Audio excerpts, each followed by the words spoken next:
मे महिन्यातील उन्हाची तीव्रता वाढली होती आणि आम्ही सावलीच्या शोधात निघालो. उन्हाळ्यामध्ये आपल्याला गोडवा देणाऱ्या फळांपैकी एक फळ म्हणजे आंबा. अगदी लहानांपासून मोठ्यांपर्यंत सर्वांनाच आवडणारे हे एक फळ. हा आंबा वेगवेगळ्या ठिकाणावरून आपल्यापर्यंत पोहोचतो आणि आपण तो आवडीने खातो. बांधावर असणाऱ्या आंब्याच्या सावलीत आम्ही बसलो.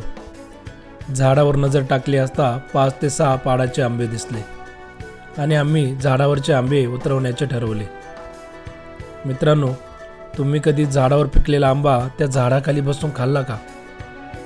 झाडावर पिकलेला आंबा कित्येक जणांनी खाल्ला असेलही आणि काहींनी तो खाल्ला नसेलही. आजच्या या व्हिडिओमधून आंबा कसा उतरवतात ते आपण पाहणार आहोत.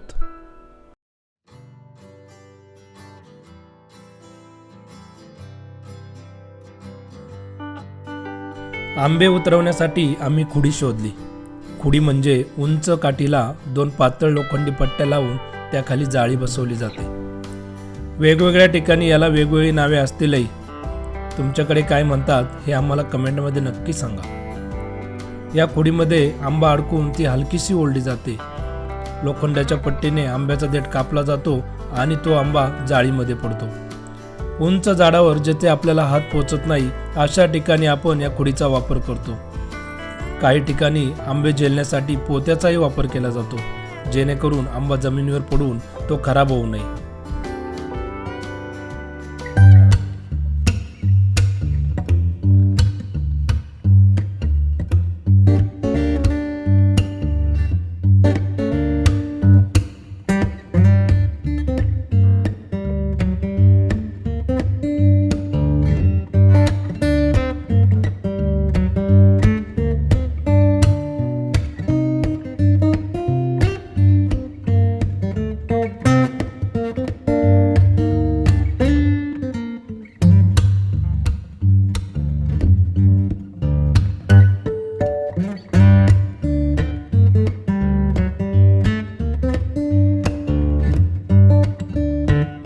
शेजारीच असणाऱ्या आंब्याच्या झाडावर कावळ्याने घरटे बांधले होते. ते पाहून मला अरण्य ऋषी मारुती चितमपल्ली सर यांच्या पुस्तकातील लेख आठवला. ते म्हणतात, कावळ्याने मे महिन्याच्या काळात बाभूळ, सावर अशा काटेरी झाडांवर घरटे केले तर पाऊस कमी पडतो आणि आंबा, करंज या वृक्षांवर केले तर त्या वर्षी पाऊस चांगला येतो. हा जंगलाचा अनुभव आहे. कावळ्याने झाडाच्या पूर्व दिशेला घरटे केले तर पाऊस चांगला पडणार, पश्चिमेला केले तर पाऊस सरासरी एवढा पडणार, दक्षिण उत्तरेला केले तर पाऊस अत्यंत कमी पडणार, झाडाच्या शिखरावर घरटे केले तर अवर्षणाची ती नांदी होय.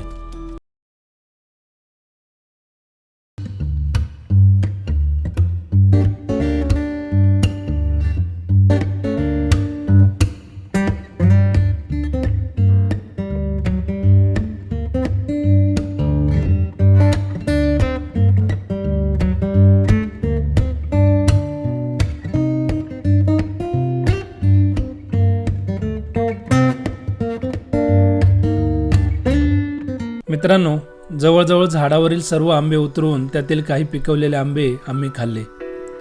अतिशय तीव्र उन्हामध्ये झाडाच्या खाली बसून आंबे खाण्याचा हा आनंद फार वेगळा होता.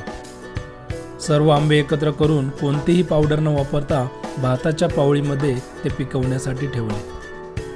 मित्रांनो, गावाकडे अशा अनेक गोष्टी आहेत की त्याचा आनंद घेण्यासाठी आपण नक्की त्या वेळेत तिथं गेलं पाहिजे. त्या गावाकडच्या गोष्टींचा भरभरून आनंद घेतला पाहिजे, तरच थोडंसं का होईना आपलं जगणं जिवंत राहील. पुढे आपण भेटतच राहू. तोपर्यंत चॅनलवरचे व्हिडिओ नक्की पहा.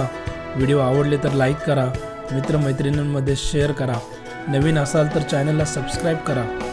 सुखी राहा, आनंदी राहा आणि मस्त आपल्या विश्वामध्ये जगत राहा. धन्यवाद.